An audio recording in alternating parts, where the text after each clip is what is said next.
ಎಲ್ಲ ನನ್ನ ಪ್ರೀತಿಯ ಸೆಲೆಬ್ರಿಟಿಗಳಿಗೆ ನಾನು ನಮಸ್ಕಾರ ಹೇಳಲ್ಲ, ಇಲ್ಲ ಥ್ಯಾಂಕ್ಸ್ ಹೇಳಲ್ಲ, ಇಲ್ಲ ಧನ್ಯವಾದ ಹೇಳಿದ್ರು, ಏನೇ ನಾನು ಪದ ಯೂಸ್ ಮಾಡಿದ್ರು ಕೂಡ ತುಂಬ ಕಮ್ಮಿ. ಯಾಕಂದರೆ ನೀವು ತೋರಿಸಿರೋಷ್ಟು ಪ್ರೀತಿ ಅಭಿಮಾನ ಇನ್ಯಾವತ್ತೂ ಅದನ್ನು ಅದು ಯಾವ ಥರ ರಿಟರ್ನ್ ಮಾಡೋದು ನನಗೂ ಗೊತ್ತಾಗಲ್ಲ. ಬಟ್ ಇವತ್ತು ಆ್ಯಕ್ಚುಲಿ ಇಲ್ಲಿ ಕೂತ್ಕೊಳ್ಳೋಕ್ಕಾಗಲಿ ಹೇಳೋಕ್ಕಾಗಲಿ ಒಂದೇ ಒಂದು ರೀಸನ್ ಏನಂತಂದರೆ, ಈಗ ಆ್ಯಕ್ಚುಲಿ ಬರ್ಡೇ. ಯಾಕಂದರೆ ನೀವುಗಳು ತುಂಬ ಆಸೆ ಪಟ್ಟಿದ್ರಿ, ನನಗೂ ತುಂಬಾ ಆಸೆ ಇತ್ತು. ಯಾಕಂದರೆ ಪ್ರತಿಯೊಬ್ಬರನ್ನು ಮೀಟ್ ಮಾಡಿ ಥ್ಯಾಂಕ್ಸ್ ಹೇಳೋಣ ಅಂತೇಳಿ. ಯಾಕಂದರೆ ಪ್ರತಿ ಸಲ ನೀವು ಬಂದಾಗಲೂ ಎಲ್ರಿಗೂ ನಿಂತ್ಕೊಂಡೆ ಆ್ಯಕ್ಚುಲಿ ಕೈ ಕೊಟ್ಕೊಂಡು ಎಲ್ರಿಗೂ ಒಂದು ಥ್ಯಾಂಕ್ಸ್ ಇಲ್ಲ ವಿಷಯ ತೊಗೊಳ್ತಾಯಿದ್ವಿ. ಬಟ್ ಈ ಸಲ ಒಂದೇ ಒಂದು ಪ್ರಾಬ್ಲಮ್ ಏನಂತಂದರೆ, ಏನೋ ದೊಡ್ಡ ಪ್ರಾಬ್ಲಮ್ ಅಂತ ನಾನು ಹೇಳ್ತಲ್ಲ, ನನ್ನ ಹೆಲ್ತ್ ಇಶ್ಯೂ ಅಷ್ಟೇ, ಇನ್ನೇನೂ ಇಲ್ಲ. ಯಾಕಂದರೆ ನಾನು ತುಂಬ ಹೊತ್ತು ನಿಂತ್ಕೊಳ್ಳೋಕ್ಕಾಗಲ್ಲ. ಯಾಕಂದರೆ ಏನು ಪ್ರಾಬ್ಲಮ್ ಅಂತ ನಿಮ್ಗಳಿಗೂ ತುಂಬ ಚೆನ್ನಾಗಿ ಗೊತ್ತು. ಯಾಕಂದರೆ ನಿಂತ್ಕೊಂಡು ನಾನು ಆ್ಯಕ್ಚುಲಿ ಎಲ್ರಿಗೂ ವಿಶ್ ಮಾಡೋಕ್ಕೆ ನನ್ನ ಕೈಲಿ ಆಗಲ್ಲ ಅಂತ. ಯಾಕಂದರೆ ಯಾವಾಗ ಇಂಜೆಕ್ಷನ್ ತೊಗೊಳ್ತೀನೋ ಒಂದು 15-20 ದಿನ ಅಲ್ಲಿ ಬಿ ಓಕೆ. ಬಟ್ ಆಮೇಲೆ ಮತ್ತೆ ಅದ್ರ ಪವರ್ ಕಮ್ಮಿ ಆಗ್ತಿರಂಗೆ ಪೇನ್ ಸ್ಟಾರ್ಟ್ ಆಗುತ್ತೆ. ಸೊ ಆಪ್ರೇಷನ್ ಅನ್ನೋದು ಕಟ್ಟಿಟ್ಟು ಬುತ್ತಿ, ಅದು ಎಲ್ರಿಗೂ ಗೊತ್ತು, ನನಗೂ ಗೊತ್ತದು. ಸೊ ಅದಂತೂ ಮಾಡಿಸ್ಲೇಬೇಕು ನಾನು. ಆದರೆ ಈಗಿರೋ ಕೆಲಸಗಳಲ್ಲಿ ಯಾರಾದ್ರು ನಾನು ಒಪ್ಕೊಂಡಿದ್ದೀನಿ ಸಿನಿಮಾಗಳು. ಸೊ ಯಾಕಂದರೆ ನಾನೆಲ್ಲ ನನ್ನ ನಿರ್ಮಾಪಕರಿಗೂ ಥ್ಯಾಂಕ್ಸ್ ಹೇಳೋಕ್ಕೆ ಇಷ್ಟಪಡ್ತೀನಿ. ಯಾಕಂದರೆ ಇಷ್ಟು ದಿನ ಕಾದರು. ಸೊ ಅದೊಂದು ರೀಸನ್ಗೋಸ್ಕರ ಅವ್ರುಗಳು ಆ್ಯಕ್ಚುಲಿ ಇಷ್ಟು ದಿನ ಕಾದಿದ್ದಾರೆ. ನಾನು ಅವ್ರುಗಳಿಗೆ ಅನ್ಯಾಯ ಮಾಡಬಾರ್ದು. ಯಾಕಂದರೆ ಅವರು ಒಂದು ಏನೇನೋ ಪ್ರಾಜೆಕ್ಟ್ಗಳನ್ನು ಕೊಟ್ಟಿರ್ತಾರೆ ಅಂಥೇಳಿ. ಸೊ ಅದಕ್ಕೋಸ್ಕರ ಸ್ವಲ್ಪ ಇದು ಮಾಡ್ತಾಯಿದ್ದೀನಿ. ಯಾಕಂದರೆ ಎಲ್ಲಿವರೆಗೂ ಪುಷ್ ಆಗುತ್ತೆ ಅಲ್ಲಿವರೆಗೂ ಪುಷ್ ಮಾಡೋಣ ಅಂತ ನಾನು ಟ್ರೈ ಮಾಡ್ತಾಯಿದ್ದೀನಿ, ಇಲ್ಲ ಅಂತಲ್ಲ. ಸೊ ಆದ್ದರಿಂದ ದಯಮಾಡಿ ಎಲ್ಲ ನನ್ನ ಸೆಲೆಬ್ರಿಟಿಗಳು, ನನ್ನ ಪ್ರೀತಿಯ ಸೆಲೆಬ್ರಿಟಿಗಳು, ಇದೊಂದು ಸಲ ನನಗೆ ಕ್ಷಮೆ ಕೊಟ್ರಿ. ಯಾಕಂದರೆ ನಾನು ಸಿಗ್ತೀನಿ, ನಾನು ಸಿಗಲ್ಲ ಅಂತಲ್ಲ, ಖಂಡಿತ 101% ನಾನು ಸಿಕ್ಕೇ ಸಿಗಬೇಕು. ಯಾಕಂದರೆ ನಿಮ್ಮೆಲ್ಲ ಇಂಡಿವಿಜುವಲಿ ನಾನು ಥ್ಯಾಂಕ್ಸ್ ಹೇಳಲೇಬೇಕು ಅದನ್ನು. ಆದರೆ ಈಗಲ್ಲ, ಇನ್ನೊಂದು ಸ್ವಲ್ಪ ದಿನ ಆಗಲಿ. ಯಾಕಂದರೆ ನಂದು ಸ್ವಲ್ಪ ಯಾಕಂದರೆ ಈಗಲೇ ಕಾಲೆಲ್ಲ ಸ್ವಲ್ಪ ನಂಬಾಗ್ತಾಯಿದೆ. ಸೊ ಸ್ವಲ್ಪ ನಮ್ಮ ಡಾಕ್ಟರ್ ಹತ್ರ ಎಲ್ಲ ನಾನು ಕನ್ಸರ್ನ್ ಮಾಡಿ ಏನು ಮಾಡ್ಬೋದು ಅದಕ್ಕಿನ್ನು ನೆಕ್ಸ್ಟ್ ಅಂತೇಳಿ. ಯಾಕಂದರೆ ಸ್ಪೈನಲ್ ಕಾರ್ಡ್ ಪ್ರಾಬ್ಲಮ್ ನಿಮಗೂ ತುಂಬ ಚೆನ್ನಾಗಿ ಗೊತ್ತು. ಸೊ ಇದೊಂದು. ಆಮೇಲೆ ದಯಮಾಡಿ ಯಾವ ಹೂವಾಪೋಗಳಿಗೂ ನನ್ನ ಸೆಲೆಬ್ರಿಟಿಗಳು ಕಿವಿಗೆ ಹಾಕ್ಕೊಬಿಟ್ರು. ಈಗ ಮೊನ್ನೆದು ಒಂದು ಇದಿತ್ತು, ಏನೋ ಯಾರೋ ನಿರ್ಮಾಪಕರು ಕೊಟ್ಬಿಟ್ರು, ಹಂಗೆ ಹಿಂಗೆ ಅದು ಇದು ಎಲ್ಲ. ಹೌದು, 101%. ಯಾಕಂದರೆ ಸೂರಪ್ಪ ಬೊಬ್ಬ ಅವ್ರಿಗೆ ಆ್ಯಕ್ಚುಲಿ ವಾಪಸ್ ಕೊಟ್ಟಿದ್ದೆ. ಏನಕ್ಕೆ ಅಂತಂದರೆ, ಸೂರಪ್ಪ ಬೊಬ್ಬ ಅವ್ರು ಆ್ಯಕ್ಚುಲಿ ನನ್ನ ಹತ್ರ ಸಿನಿಮಾ ಮಾಡೋಕ್ಕೆ ಬಂದಾಗ ಅವ್ರದ್ದು ತುಂಬ ಕಮಿಟ್ಮೆಂಟ್ಸ್ ಏನೋ ಇತ್ತು ಪಾಪ. ಸೊ ಸಿನಿಮಾ ಆದರೆ ನನ್ನ ಕಮಿಟ್ಮೆಂಟ್ಸ್ ಎಲ್ಲ ಇದಾಗುತ್ತೆ ಅಂತ. ಯಾಕಂದರೆ ಇಂಡಸ್ಟ್ರಿಲಿ ನನಗೆ ಗೊತ್ತಿರೋರೊಬ್ಬರು ತುಂಬ ಪರಿಚಯ ಇರೋರು, ಅವ್ರನ್ನ ಕರ್ಕೊಂಬಂದು ಹಿಂಗಿದೆ ದರ್ಶನ ಮಾಡೋಣ, ಸರಿ ಅಣ್ಣ ಮಾಡ್ಕೊಡ್ತೀನಿ ಅಂತ. ಬಟ್ ಈಗ ಆ್ಯಕ್ಚುಲಿ ಈಗ ನಡೆದಿದ್ದು ನಿಮಗೂ ಗೊತ್ತು. ಯಾಕಂದರೆ ಟೈಮೆಲ್ಲ ವೇಸ್ಟ್ ಆಗೋಯ್ತು. ಈ ಟೈಮಲ್ಲಿ ಮತ್ತೆ ಅವ್ರ ದುಡ್ಡನ್ನ ಇಟ್ಕೊಂಡಿದ್ರೆ ಪಾಪ ಅವ್ರಿಗೆ ಇನ್ನೂ ಕಮಿಟ್ಮೆಂಟ್ ಜಾಸ್ತಿ ಆಗುತ್ತೆ. ಸೊ ಅದಕ್ಕೋಸ್ಕರ ಸರ್ ನಿಮ್ಮ ಕಮಿಟ್ಮೆಂಟ್ ತೀರಿಸ್ಕೊಳ್ಳಿ.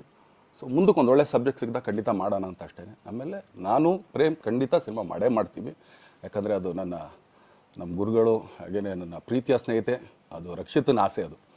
ಸೊ ಇಲ್ಲ ಮಾಡೇ ಮಾಡೋಣ. ಸೊ ಬಟ್ ಒಂದೇನಂದರೆ KVN ಪ್ರೊಡಕ್ಷನ್ಸ್ ಅವರು ಪ್ರೊಡಕ್ಷನ್ ಮಾಡ್ತಾ ಇದ್ದಾರೆ. ಸೊ ಅವ್ರು ಪ್ರೊಡಕ್ಷನ್ ನಡೀತಾ ಇರ್ಬೇಕಾದ್ರೆ ಪುನಃ ಇನ್ನೊಂದು ಪ್ರೊಡಕ್ಷನ್ ಅಂದಾಗ, ಯಾಕಂದರೆ ನನ್ನ ಒಂದು ಅನಿಸಿಕೆ ಅಂತಂದರೆ, ಯಾವ ನಿರ್ಮಾಪಕ ಆ್ಯಕ್ಚುಲಿ ಈಗ ಯಾವುದು ಪ್ರೊಡಕ್ಷನ್ ಇಲ್ಲದೇ ಸುಮ್ಮನೆ ಇದ್ದಾರೆ ಅಂಥವ್ರ ಜೊತೆ ಕೆಲಸ ಮಾಡಿದ್ರೆ. ಯಾಕಂದರೆ ಪ್ರೊಡಕ್ಷನ್ ನಿಮಗೂ ತುಂಬ ಚೆನ್ನಾಗಿ ಗೊತ್ತು. ಇವಾಗ ನಡೀತಾ ಇರೋ ಒಂದು ಇದರಲ್ಲಿ ಒಬ್ಬ ನಿರ್ಮಾಪಕ ಇವತ್ತು ಅಡ್ವಾನ್ಸ್ ಕೊಟ್ಟೋದ್ರಿಂದ ಹಿಡಿದು ರಿಲೀಸ್ ಆಗೋ ತನಕ ಆತನ ಕೆಲಸ ತುಂಬ ಇದೆ. ಬರೀ ದುಡ್ಡೊಂದು ಹೊಂಚೋದೇ ಅಲ್ಲ, ಸೊ ಎಲ್ಲ ಇದರಲ್ಲೂ ಕೂಡ. ಸೊ ಆದ್ದರಿಂದ ಅಷ್ಟೇ, ಇನ್ನು ಅದು ಬಿಟ್ಟು ಇನ್ನೇನು ಆ ಥರದ್ದೇನಿಲ್ಲ. ಸೊ ಇದೊಂದು ನಾನು ಹೇಳ್ಬೇಕು. ಆಮೇಲೆ ನಿಮ್ಮ ಪ್ರೀತಿ, ಅಭಿಮಾನ, ಪ್ರೋತ್ಸಾಹ ನನ್ನಂಥವ್ರ ಮೇಲೆ ಇರೋದಕ್ಕೆ ನಾನು ಯಾವತ್ತೂ ಚಿರಋಣಿಯಾಗಿರ್ತೀನಿ. ಯಾಕಂದರೆ ನಿಮ್ಗೆ ಯಾವುದೇ ಕಾರಣಕ್ಕೂ ಏನಂತಾರೆ ಅದನ್ನು ತೀರ್ಸೋಕ್ಕೆ ನನ್ನ ಕೈಲಾಗಲ್ಲ. ಯಾಕಂದರೆ ನೀವು ಕೊಟ್ಟಿರೋಷ್ಟು ಪ್ರೀತಿ, ಆಮೇಲೆ ಪ್ರೀತಿಗಿಂತ ಹೆಚ್ಚಾಗಿ ಒಂದು ಸಪೋರ್ಟ್ ಅಂತ ಹೇಳ್ತಿರಲ್ಲ. ಇವಾಗ ಆ್ಯಕ್ಚುಲಿ ಸ್ವಲ್ಪ ಚಾರ್ಜ್ ಹಿಂಗೆ ತಿರ್ಗೋಗಿದೆ. ಬಟ್ ಆದರೂ ಇವತ್ತು ಹಿಂಗೆ ನಿಂತ್ಕೊಳ್ಳೋಕ್ಕೆ ಹಿಂಗೆ ಸಪೋರ್ಟ್ ಕೊಡ್ತಾ ಇದ್ದಾರಲ್ಲ.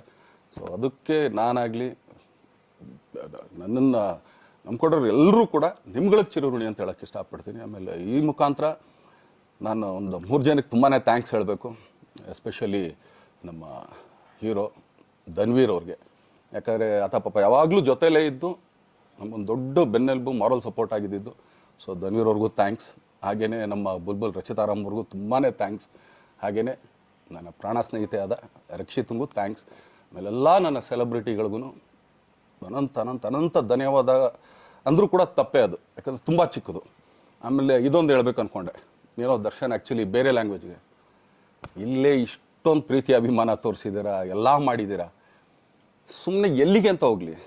ಸಾಯೋವರೆಗೆ ಇಲ್ಲೇನೆ, ಇಲ್ಲಿ ಬಿಟ್ಟು ಇನ್ನೆಲ್ಲೂ ನಾನು ಹೋಗೋಕ್ಕಾಗೋದು ಇಲ್ಲ. ಯಾಕಂದರೆ ಒಂದು ಈಸಿ ಆಗಿದ್ದನ್ನು ಹೇಳ್ತೀನಿ, ಕಾವೇರಿ ಎಲ್ಲಿ ಹುಡ್ತಾಳೆ ಅಂತ ನಿಮಗೂ ತುಂಬ ಚೆನ್ನಾಗಿ ಗೊತ್ತು. ಆ ಕೊಡಗಲ್ಲೇ ನಾನು ಹುಟ್ಟಿರೋದು. ಅವಳು ಅಲ್ಲಿ ಹುಡ್ತಾಳೆ ಕಾವೇರಿ, ಎಲ್ಲ ಕಡೆ ಹರ್ಕೊಂಬರ್ತಾಳೆ ಅವಳು. ನನ್ನ ಸೀಮಿತ ಇರೋದು ಬರೀ ಮೇಕೆದಾಟು ಅಷ್ಟೇ, ಅದರಿಂದ ಮುಂದಕ್ಕೆ ಅದು ಹೆಂಗೆ ಯಾರು ಹರ್ಕೊಡೋದ್ರು ಅದಕ್ಕೂ ನಮ್ಗೆ ಸಂಬಂಧ ಇಲ್ಲ ನನಗೆ. ಸೊ ಆ ಥರ ನಾನು ಯಾವಾಗ ಸಿನಿಮಾ ಮಾಡಿದ್ರು ಏನೇನು ಮಾಡಿದ್ರು ಇಲ್ಲೇ, ಅದು ಕನ್ನಡ ಸಿನಿಮಾನೇ.